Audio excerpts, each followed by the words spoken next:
to engage, to grow, and to continue risking in the name of public service, public education, and of course, leadership. We're here because she has a gift for making space for people to do hard work. She's passionate about the work we do, leadership work. And I know Jim and Beth are here, so you'll know this. It's her passion for public service, her commitment to finding space, building space like this building, to creating spaces for people to be together, to work on pressing community and global issues that sustains her, and ultimately, Mary, that has served us, all of us. Her commitment to holding space for the public good is unmatched. Her predecessor, Dr. Susan Scott, gave me a gift at a pivotal moment in my life. She gifted me the book, The Alchemist. Who here has read The Alchemist? Yes, this is my annual book I read every year. And I have found repeatedly that the words of Paulo Coelho ring true when it comes to the school and Mary and her work here.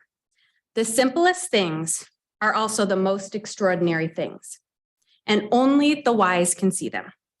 Dean, thank you for seeing in the school, in your faculty, your staff, and of course, all the fabulous students and alumni that are here, the extraordinary things in the everyday.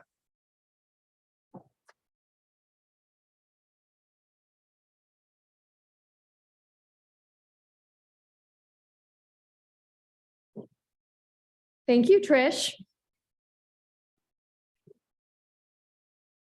As any good dean, and Chris, you can back me up on this, I cannot pass up this opportunity with all of you gathered here as we celebrate 25 years to talk fundraising.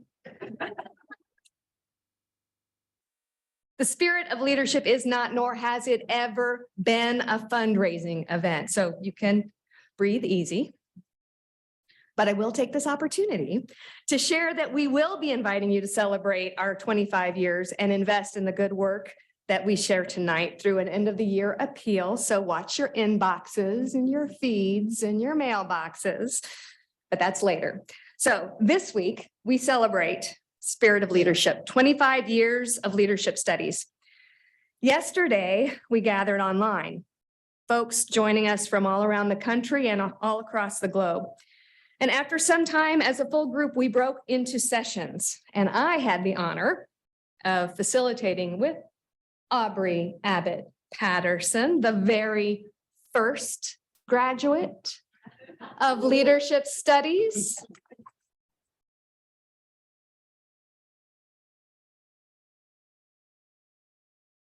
And I can say that because Aaron is not joining us until a little later. So you're clear on that one. I facilitated with Aubrey. We had the honor of facilitating a session on the origin story of leadership studies. And of course, we know, well, at least any of us who study history know, there is never one origin story. But what fun we had together with Susan Scott, Bob Shoup, who's here tonight, Pat Bosco. Where's Pat? There's Pat. I thought I saw him. Mike Holan, Candy Hiranaka, Olivia Collins, Irma Odell, recent graduates, not so recent graduates, and even a current student or two.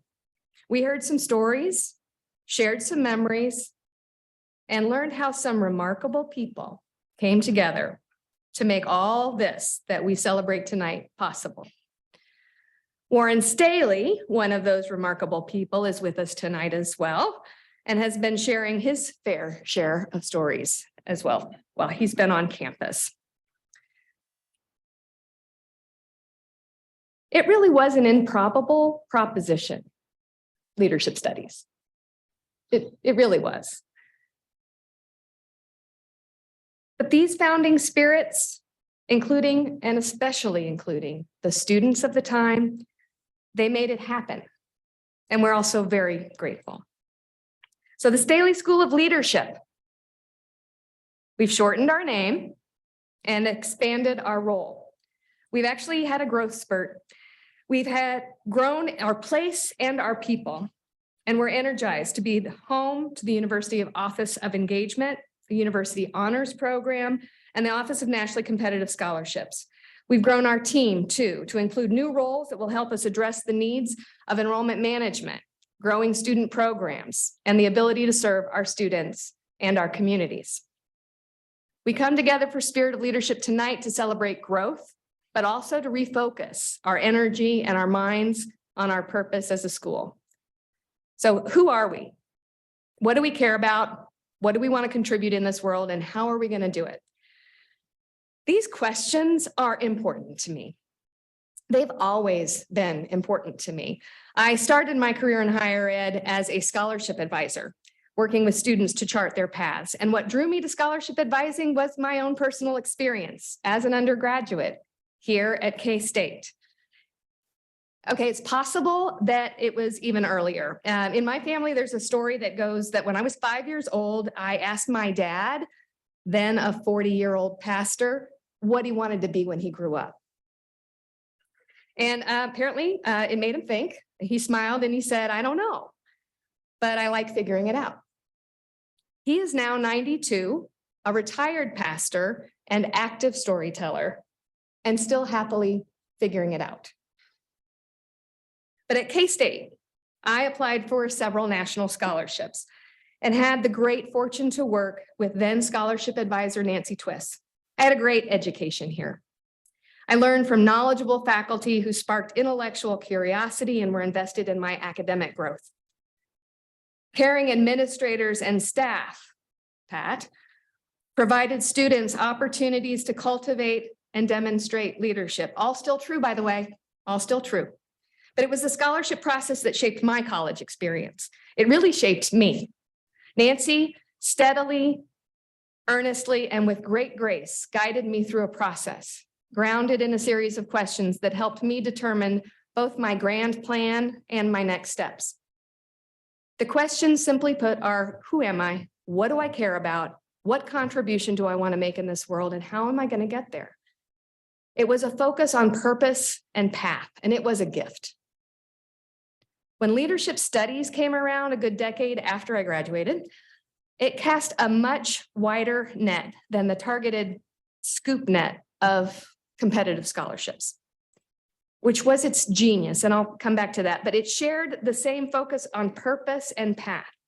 Purpose and path, what we hope for every student, what we hope for each of us. That wide net cast by leadership studies focused on the study and practice of leadership. That is intentional and it is essential. It's a commitment to access, core to the land grant mission, and aligned with the understanding that leadership is needed everywhere, at all levels of organizations, in all industries, in every sectors, in our communities, in our families. That's why it's a minor, an academic program that is a complement, not a replacement for other majors. We need our students, whatever college they're in or major they pursue, and whatever profession or community they choose to live in and work later, we need them willing and able to exercise leadership. And what leadership studies and programs did, its genius, was it operationalized for the broader student body the principles of the scholarship process. It grounded its curriculum on learning experiences founded on reflective, focused responses to critical questions. So let's answer those questions. Who are we? We are the Staley School of Leadership. We are leadership studies. We are engagement and honors and nationally competitive scholarships. We are undergraduate, graduate, and adult learners. We study and practice on campus, in community, across the globe, and right here in the middle of the country, the center of it all. We are a place where you, our students, and our partners can turn the soil over and prepare it for new seeds and growth. We burn the prairie not to cause destruction, but to create new growth and to move forward. So what do we care about and what contribution do we want to make in this world? The voice of the prairie, Willa Cather, calls us to, quote, be generous with yourself. Don't stop short of splendid things. And we take this to heart. We are known at K-State for our friendly community, for our sense of family. It's this warmth and welcome that allows us to create a community where we can bring people into conversations and spaces to find a way forward amid so many divisions in an increasingly polarized world. Here in the middle, we center one another's stories. And like the prairie grasses, we share space together. We listen for common ground and for the differences that challenge us to think differently, shift perspectives, and make room for one another. We are an ecosystem that relies on wonderful diversity to thrive. This week, we held our 5th annual Wildcat Dialogues, an event that we initiated and co-sponsor with colleagues in student life and student success to welcome new students to this community with care, curiosity, and connection.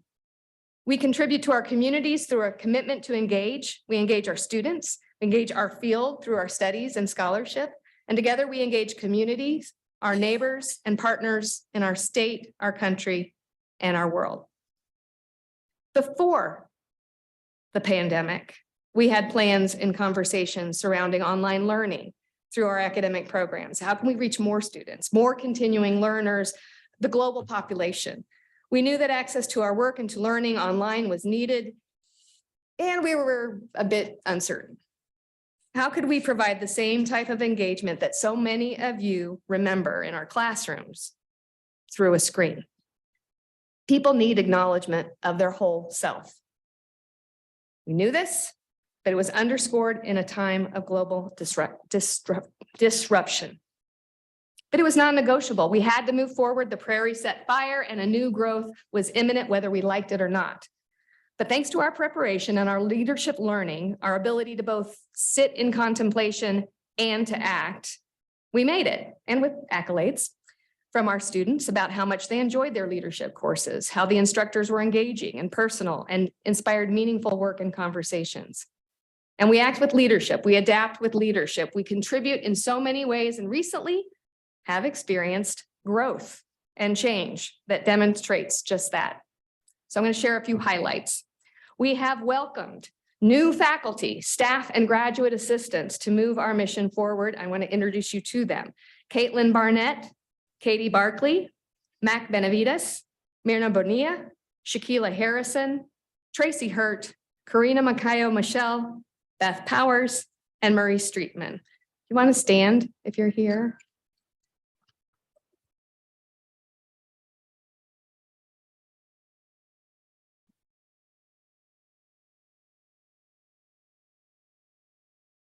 We also welcome new graduate assistants, Emmanuel JJ, Exi Makashalala, Ritu Prasad, Zach Pugmire, Jess Ramirez, Carly Sneathan, who's joining us remotely from Colorado, and Megan Zeman. If you're here, you want to stand?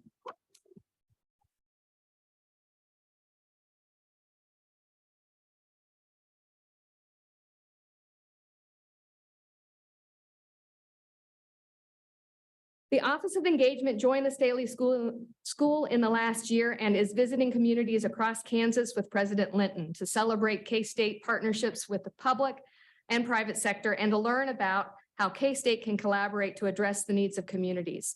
Hands-on Kansas State is bringing students and volunteers together in these communities where we have established partnerships, mobile food distribution for the Flint Hills visit, Harvesters Food Network just this week in Greater KC, and we convene the students who serve as event and engagement leads for the President's Initiative, the Connected Cats, students in and with communities.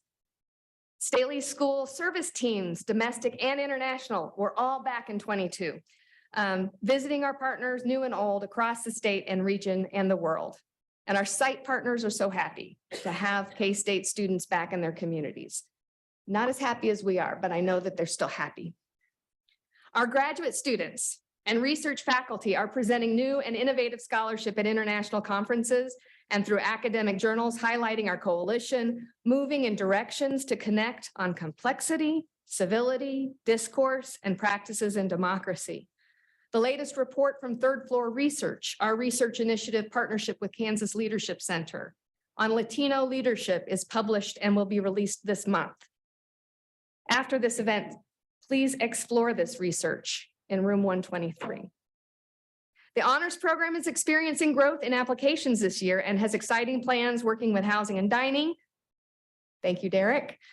For renovating the commons of Van Zyl, Boyd, and Putnam Halls to be home to an expanding scholarly living learning community for our university honors program and more. And we continue to work with industry partners on leadership learning, development, and research that will lead to the kinds of cross-sector efforts needed to tackle complex adaptive challenges. We are celebrating 10 years as a Clifton strengths-based campus and supporting well-being and belonging efforts on campus through Cats Connect programming. And as I mentioned, 5 years of Wildcat Dialogues. These are the many ways that we intentionally build community at K-State. It's our exercise of leadership here. We are thrilled to be in the classroom in person with our students, and we are excited to share that our offerings continue to evolve. A new partnership with the College of Arts and Sciences, Political Science and Public Administration program has led to a new online graduate certificate in nonprofit leadership. And with partners in engineering, we continue to see growth in the engineering leadership and innovation program. And you know, the incredible faculty of the school are working hard. When not teaching or researching, they are reimagining curriculum to continue to offer leading edge leadership learning to students. Would our faculty please stand?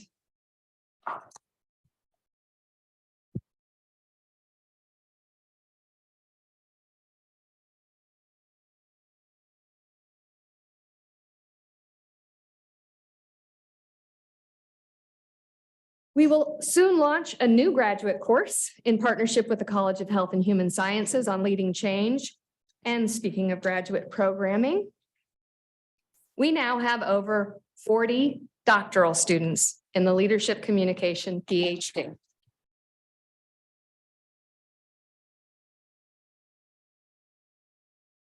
They don't just come in, they actually leave. We have 6 who graduated, doctors, all of them. Russell, Dr. Plaska, and one of them.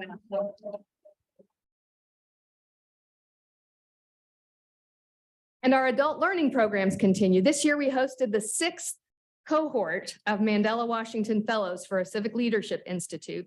It's a program of the U.S. Department of State with implementing partners IREX. Fellows lived and led here in Manhattan, Kansas all summer and experienced the glorious heat that the prairie also has to offer. So hello, all of our fellows in here and out in the world. We're also operating within a higher education environment that continues to do what it does best: change. The state of higher education in Kansas and beyond is precarious. Enrollments have declined nationally and here at K-State. And in the coming years, with the anticipated decline in the number of high school students, we are seeing opportunities to consider learners ages 18 to 80.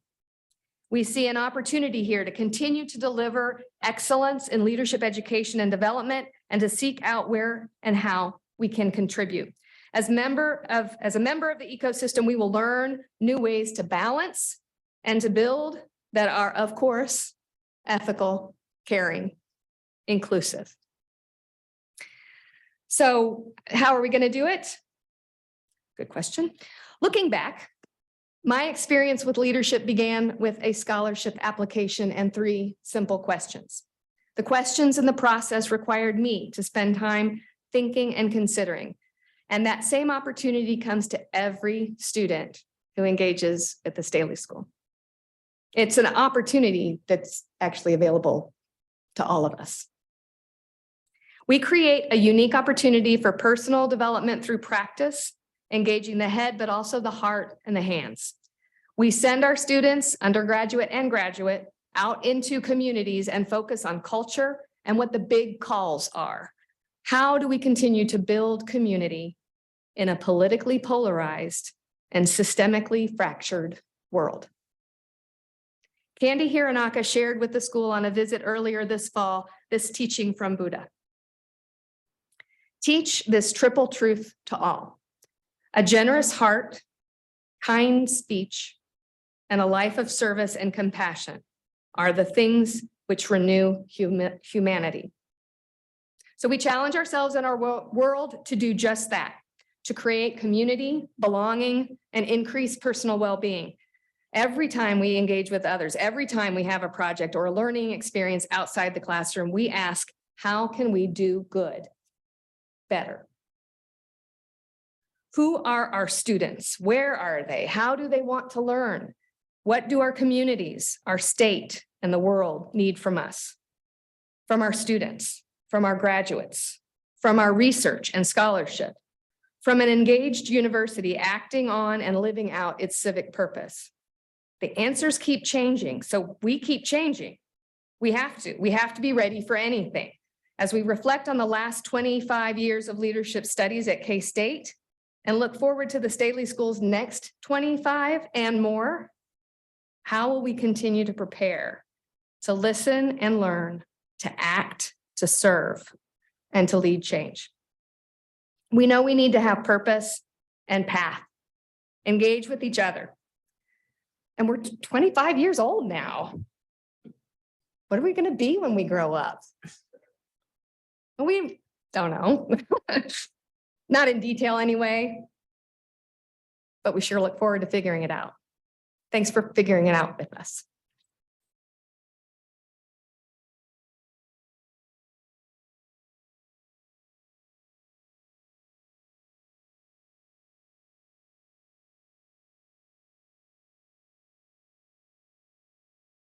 I'm Mary Kay Seifers.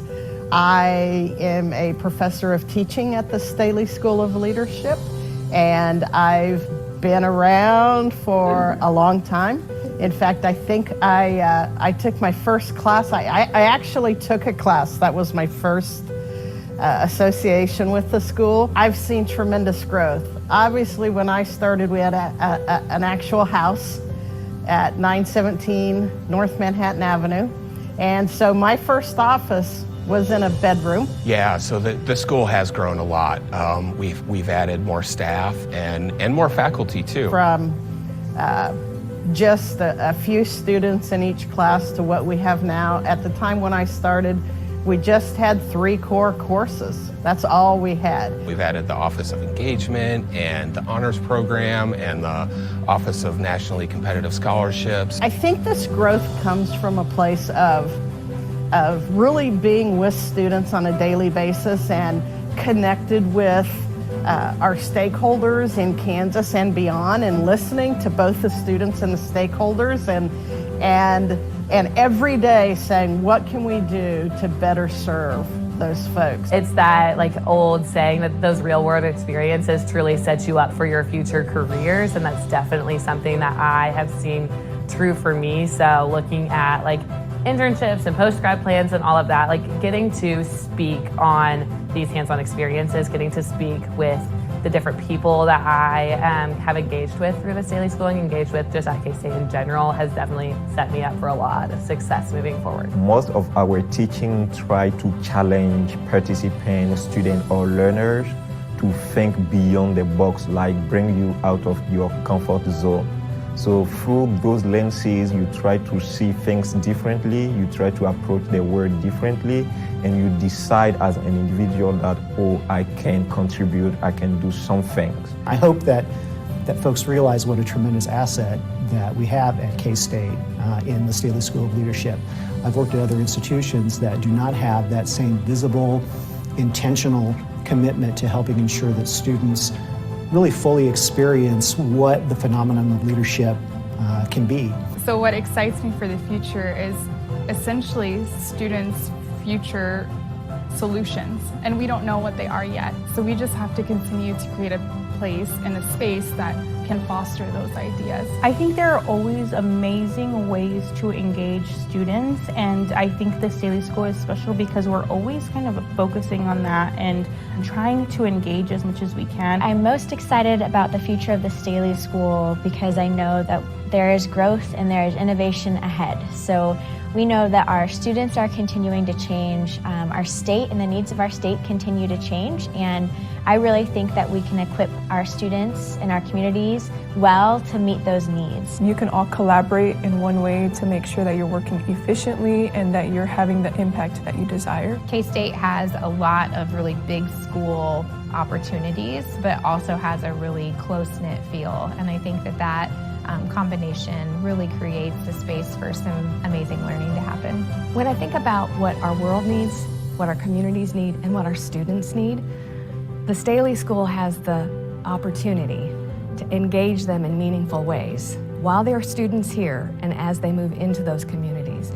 Leadership, engagement, service, these are the things that differentiate the K-State experience for our students. You cannot come to K-State and leave without having that sense of connection to community, and that is going to serve you no matter what career you move into. It is a part of who you are as a person, it's a part of who you are in your civic life, and it's a part of whatever work environment you move into. So I'm excited about the fact that the Staley School and what we do here matters. It matters, it's relevant, and it's gonna be the difference maker for our students.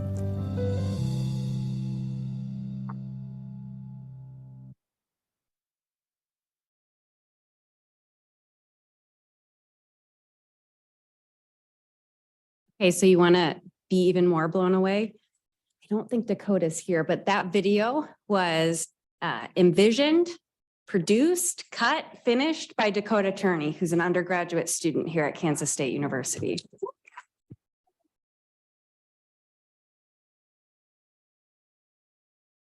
So Mary talked about the difference maker for our students. Come on, Austin. But I want to tell you, this is going to be cheesy, but it's true. I want to tell you about one of our students who is a difference maker. So when I think about students who have taken full advantage of opportunities at the Staley School that guide their way through the college experience and beyond, I think about Austin Drake. Austin is a senior here at K-State studying athletic training, applying for graduate school, gerontology and leadership studies. He's also brave enough to babysit my 3 young boys. He serves as our student coordinator for the service teams. He's a Staley School ambassador. Where are all of our ambassadors here this evening, or former ambassadors? That's right.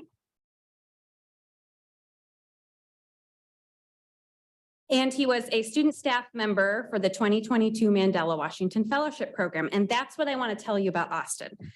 So when we run Mandela Washington Fellowship, we have a lot of fun and we work really hard in the heat, like Mary said, long days, lots of odd jobs, and just an incredible group of professionals that we work with.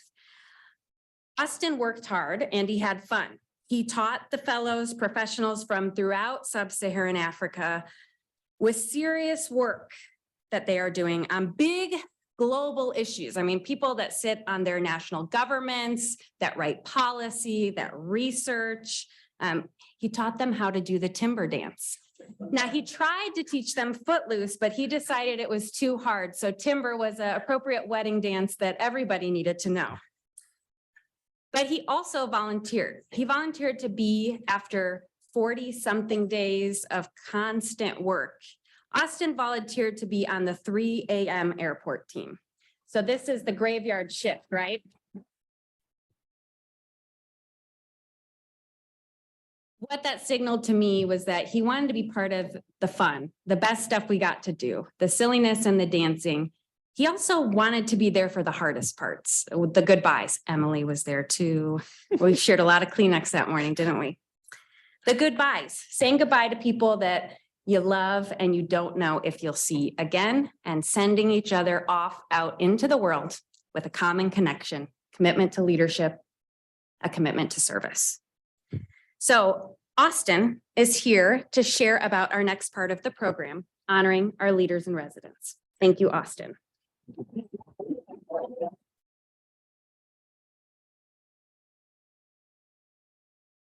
Well, thank you, Trish, for all those kind words. It's been an honor to get to know you over the past couple years. And if anyone's down to learn like Footloose or timber, I'm always available. So it is my honor on behalf of the Staley School of Leadership to share with you the Michael C. Holland Leader in Residence Award. This award honors the legacy of Dean Michael C. Holland and recognizes that leadership is a process and aimed towards the common good. The Michael C. Holland Leaders in Residence Award honors outstanding individuals who are exercising leadership in a range of organizational, professional, and civic settings.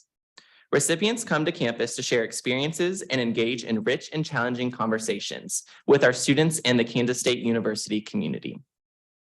The principles of this award include the following ideas: service to the common good, collaboration, leadership as a process, and finally, that successful leaders engage in leadership with those of other backgrounds and cultures. Erin and Rebecca Graham are this year's Leaders in Residence. Erin is a Kansas State graduate, and Rebecca shares that she proudly married into the K-State family. Erin leads global marketing and communications for SES Satellite, and Rebecca has vast experience in international public relations for both the public and private sectors. Rebecca also owns a global consultancy firm that specializes in developing leaders who help themselves, their teams, and their organizations thrive. Together, they have traveled the world and are passionate about sharing their experiences with students and providing opportunities for them to have global experiences. In their words, traveling and living outside of the US is a transformative experience and can lead us all to more engaged, empathetic ways of approaching one another. They work with executives across the world to develop culturally inclusive leadership capacities.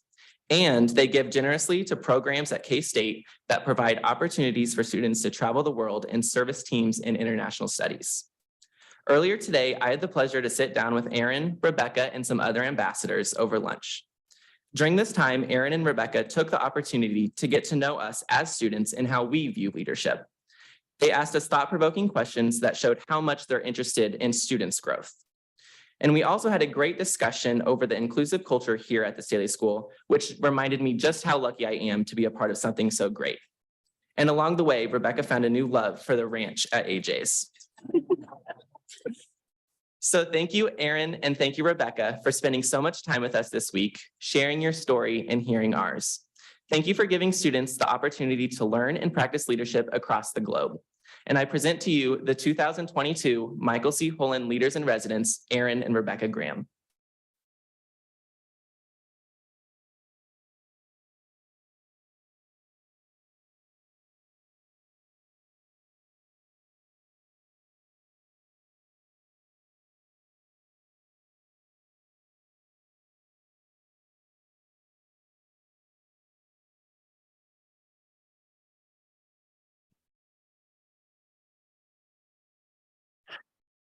Great job, Austin. This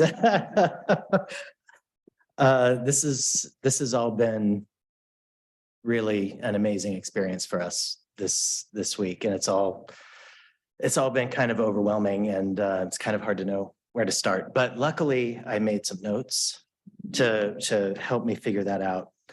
And really, the first place to start, I think, is with a sincere thank you for the opportunity to be here, and really to all of you in this room for coming to be here with us tonight. And it's been an amazing experience, but there are a few individuals that I'd like to call out, which is always dangerous because you miss somebody. But I really would like to mention a few, like Mary and Trish. Thank you so much. Andrea where's Andrea? She left. Oh, it's working. That's right. She's as she's always doing. She's taking care of business. Oh, thank you, Andrea. To Warren Staley for really making so much happen, and to all the faculty and staff who've welcomed us into the school. And I'd like to name a few of them in particular. Murray Streetman invited us into his senior seminar. That was the first class that we went to. And I'd like to think that we got better after that. We got going. Kate Long, I don't know where you are, but Kate, invited us to meet 4 absolutely amazing superstars from the international service teams. Just blew us away. Emily and Mike, somewhere around here. Emily introduced us to the Strengths Peer Coaches, which is a program that we didn't know about. And I mean, just so amazing the work that those guys are doing. Carrie, Andy, and Brandon invited us into to meet some of the doctoral students in the leadership communications program. Tamara squeezed us in for the honors leadership, so we got to meet some of the younger students, and that was really fun. Mary Kay had us in for the global food systems leadership session, which was really wonderful. Today, as Austin mentioned, Kim invited us to meet a handful of the amazing Staley School ambassadors, and it was so fun to get to know people, get to meet people. And it was delicious. And the ranch from AJ's is top notch. And all of the faculty and staff, everybody's made us feel so welcome. Thank you so much.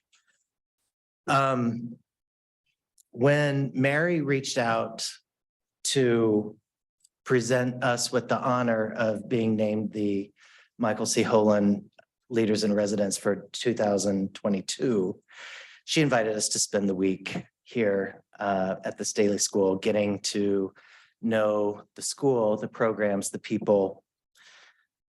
And honestly, we knew to expect greatness. We absolutely did. From the moment that we first met Mary and Trish some 10 years ago in a hotel bar in Washington, DC. From that very first moment, actually, we've been impressed. We've been very impressed with the school, with the mission, the vision, and the programs, but especially the people. But spending the week with the students this week, frankly, surpassed our very high expectations.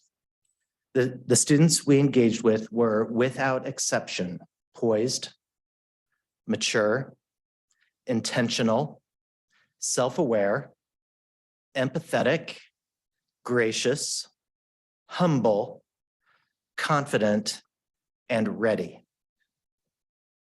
Ready to show the world how to lead.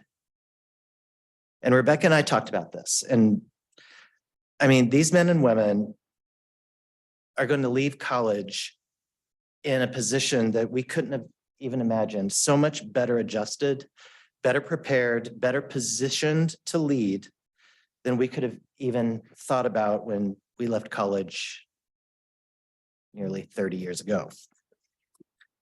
And so we really asked ourselves, like, has the world changed that much? Are kids now forced to grow up that much faster? Maybe it's the technology. What's different? And it didn't take us long to pinpoint what that difference is. It's the Staley School.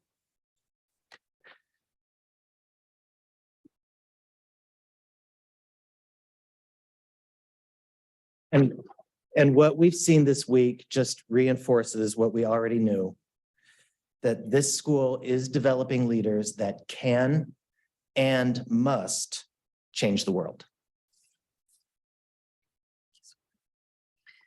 We are humbled to be here this week, and we have felt that truly all week long. And we've been honored to spend the week with leaders.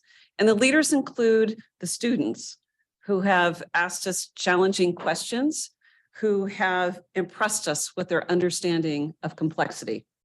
We've been impressed by the faculty and the staff whose intentionality and connection to students reminded us how important relationships are.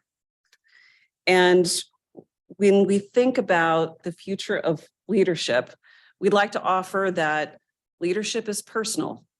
It's a personal obligation to lead from where you are, to create opportunities to connect and to collaborate, and to bring diverse perspectives and voices to the conversation. As you know, Erin and I have lived abroad for many years, and we've had the opportunity to connect with leaders across the world. And what it has taught us is that leadership is accessible. Leadership is not based on position or title. Leadership does not have a color, a gender, a race, or religion. Leadership really is a call to act. It is courage embodied. It is an act of service. As Erin said, leadership is about change, and the world desperately needs change. And we believe that the Staley School of Leadership is an institutional catalyst for change. And after spending the week here, getting to know all of you, we are absolutely confident in your personal leadership, story, and that each of you are agents of change, and that you are ready. You are ready to go and show the world how to lead.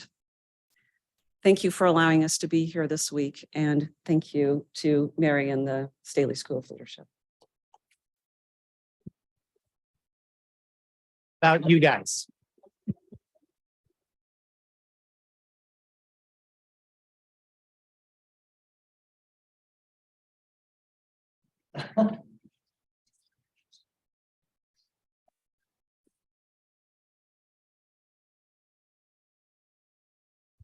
Wow. Okay. So thank you. Thank you, Austin. And thank you, Rebecca and Erin.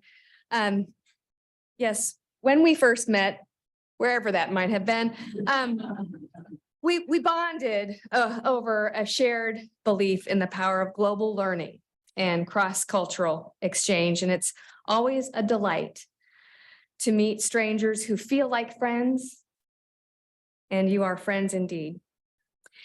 You listen graciously, you engage others with curiosity and with genuine appreciation that is rare. You've given yourselves to the school, and you've reminded us of the work that's involved in serving others. You're exceptional.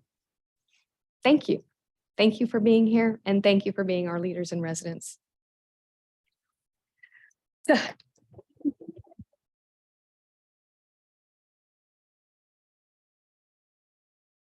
So in closing, I offer you first some instruction. Visit room 123 to learn about the research and scholarship impacts from the school.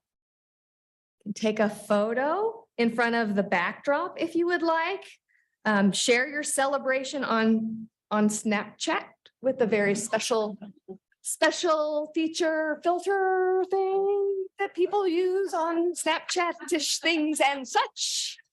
Yes, of course. Use the building. Feel free to walk around. We've had some tables upstairs. We thought we might be outside. Maybe not. So with plenty of room down here on the first floor, but there's also some tables upstairs. Please use the whole building. The bar and the food, ready to go.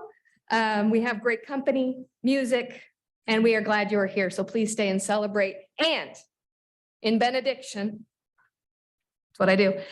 I encourage you to take home the seeds at your seat. Got them? Got them? Right. And I offer you this from Emily Dickinson. To make a prairie, it takes a clover and one bee. A clover and one bee. One clover and a bee. And reverie. The reverie alone will do if bees are few. How lucky we are. We many, many bees. And whether it be reverie, as Emily Dickinson would tell us, or revelry, which I'm about, let's go to. Enjoy the evening.